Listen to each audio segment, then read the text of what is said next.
Hello guys, how are you today? I hope all of you are good. So, let me introduce myself. My name is Sania Kuria Yunina, and today we will learn about simple past tense. Next, learning objective. So, untuk learning objective atau tujuan pembelajaran hari ini, teman-teman yang menonton video pembelajaran ini diharapkan bisa yang pertama mengetahui pengertian dan fungsi kalimat simple past tense, yang kedua menggunakan kata keterangan waktu atau time signals yang sesuai untuk peristiwa lampau, dan yang terakhir bisa membedakan dan mengaplikasikan regular dan irregular verbs dalam kalimat. Next.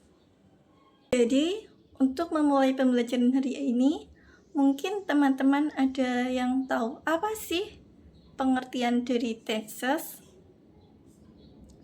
Kalau belum, ada yang tahu, tenses are grammatical forms used to indicate the time an action or event takes place. In English, tenses show whether something happens in the past, present, or future. Jadi, tenses adalah bentuk tata bahasa yang digunakan untuk menunjukkan waktu terjadinya suatu tindakan atau peristiwa. Dalam bahasa Inggris, tenses menunjukkan apakah sesuatu itu terjadi di masa lalu, sekarang, atau yang akan datang. Bentuk past tense ada 4, yaitu simple past tense, simple past continuous tense, simple past perfect tense, dan simple past perfect continuous tense. And next is, jadi hari ini kita akan mempelajari lebih dalam dari yang paling basic dari keempat bentuk simple past tersebut.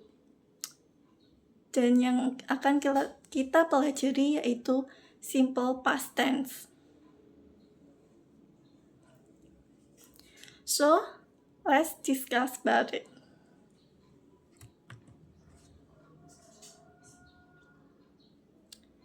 Apa sih pengertian dari simple past tense? Mungkin dari kalian yang menonton ada yang mengetahui. Kalau belum, simple past tense is a sentence form used to describe action or events that happen and were complete at a specific time in the past. It often indicates something that started and end before the present moment. Jadi, simple past tense adalah bentuk kalimat yang digunakan untuk mendeskripsikan tindakan atau kejadian yang terjadi dan telah selesai pada waktu tertentu di masa lalu.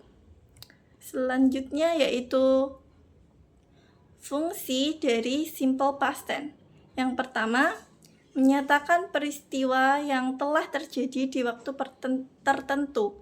Untuk contohnya yaitu I visited Bali last year, yang artinya saya telah mengunjungi Bali tahun lalu.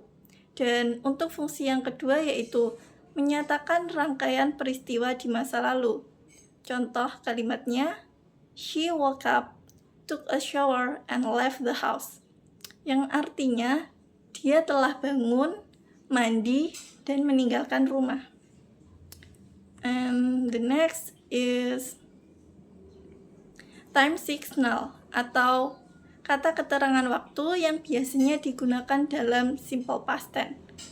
Untuk contohnya ada yang pertama, yesterday atau kemarin, yang kedua, this morning atau pagi ini, yang ketiga, last bla bla bla, atau bisa last year, last month, last week, dan masih banyak lagi.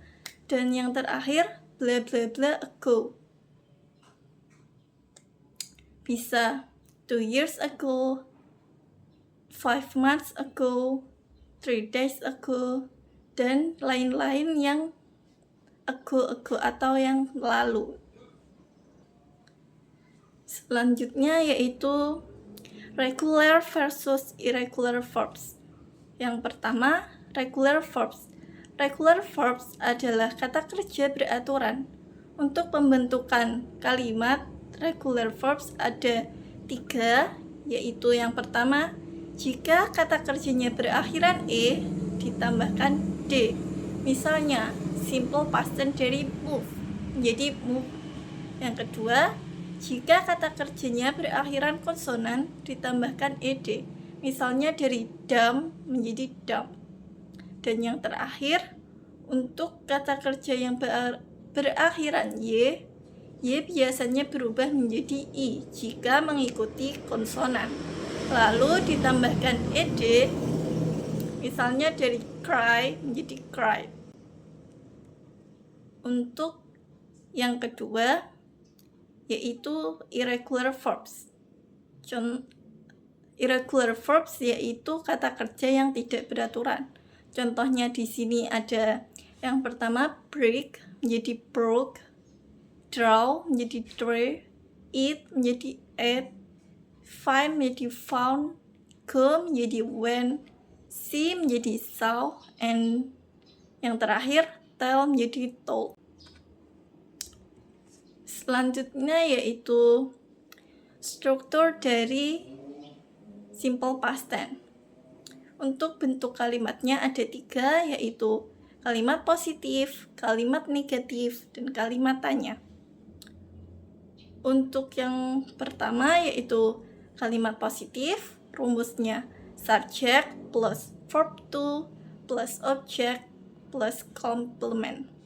Contohnya, I ate meatballs last week, yang artinya saya telah makan bakso minggu lalu.